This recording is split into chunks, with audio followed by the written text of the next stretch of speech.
everyone, today in this video we will discuss how to reset keyboard settings on Samsung Galaxy A57.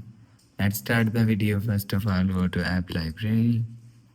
Here click on settings app. Now in settings, scroll down and click on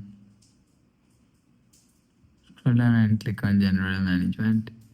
After click on general management, click on Samsung keyboard settings. After click on Samsung keyboard settings, scroll down and click on reset to default settings and reset keyboard setting. If you want to reset keyboard setting, click on reset keyboard setting and click on reset. After click on reset, keyboard setting is reset. After the process, go back to home screen. So that's how you can reset keyboard settings on Samsung Galaxy A57. If you like the video, please subscribe. Thanks for watching.